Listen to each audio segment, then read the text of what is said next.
कक्षा 10 के विज्ञान के कुछ महत्वपूर्ण प्रश्न। चुंबकीय क्षेत्र की तीव्रता। चुंबकीय क्षेत्र के लंबवत एकांक लंबाई के तार में एकांक धारा प्रवाहित करने पर उस पर लगने वाले बल को चुंबकीय क्षेत्र की तीव्रता कहते हैं। इसे बी से प्रदर्शित करते हैं। मात्रक वेबर पर मीटर स्क्वायर।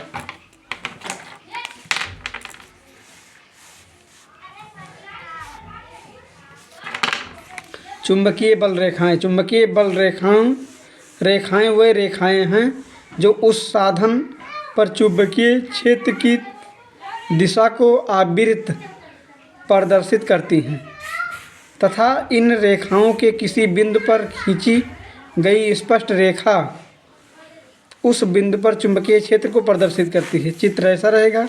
चुंबकीय बल रेखाओं के गुण। ये काल्पनिक रेखाएं होती हैं। ये लचकदार डोरे के समान होती हैं। ये एक दूसरे को कहीं नहीं काटती हैं। 4 नंबर, ये ध्रुवों पर पास पास होता है तथा मध्य में दूर दूर होती हैं।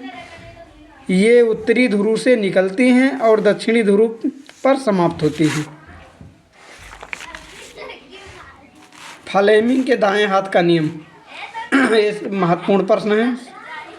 यदि हम अपने दाहिने हाथ के अंगूठे, तर्जनी तथा माध्यमा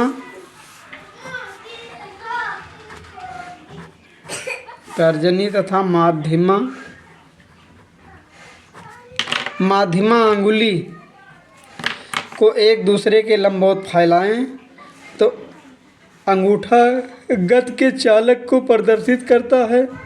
तर्जनी अंगुली चुंबकीय क्षेत्र की दिशा को प्रदर्शित करती है तो मध्यमा अंगुली विद्युत धारा की दिशा को प्रदर्शित करती है। इम्पॉर्टेंट क्वेश्चन है, विद्युत जनित्र अथवा डायनमो क्या है? यह वह यंत्र है जो यांत्रिक ऊर्जा को विद्युत ऊर्जा में बदलता है। विद्युत जनित्र डायनमो कहलाता है। यह विद्युत चुंबकीय प्रेरण के सिद्धांत पर कार्य करता है। विद्युत जनित्र में आंतरिक ऊर्जा का उपयोग विद्युत क्षेत्र में रखे चालक को में गति प्रदान करने के लिए किया जाता है, जिसके फलस्वरूप पृष्ठ धारा उत्पन्न होती है। विद्युत जनित्र 2 प्रकार के होते हैं। प्रत्यावर्ती धारा जनित्र सिद्धांत। यह विद्युत जनित्र विद्युत चुंबकीय प्रेरण पर काम करता है। जब किसी कुंडली के बाह्य चुंबकीय क्षेत्र फ्लक्स में परिवर्तन होता है तो उसके प्रेरित विद्युत वाहक बल उत्पन्न होता है। यदि परिपथ बंद होता है तो उसमें विद्युत धारा प्रवाहित होने लगती है, जिसे प्रेरित विद्युत धारा कहते हैं।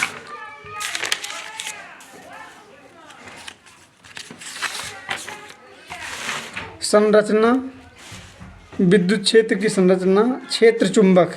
यह एक शक्तिशाली चुंबक होता है जिसे ध्रुवों के मध्य कुंडली को चुंबकीय क्षेत्र की दिशा के लंबवत कुंडली को तेजी से घुमाया रहा है। ये चित्र है। चुंबकीय क्षेत्र कुंडली C2V2।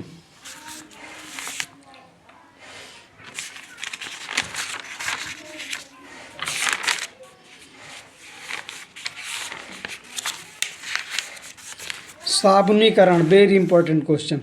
साबुनीकरण पर संक्षिप्त टिप्पणी।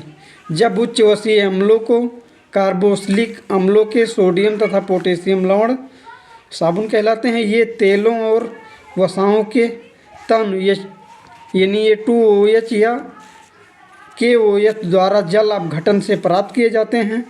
इस क्रिया को साबुनीकरण कहते हैं। C2O CO C17H35 ये इसका फार्मूला हो जाएगा। Plus 3N2OH arrow CH2OH CHOH plus 3CH17H35 CONA।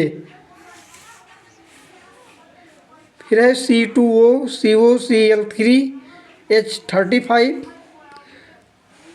ट्राईएथिलिक sodium hydroxide glycerol potassium acetate साबुन।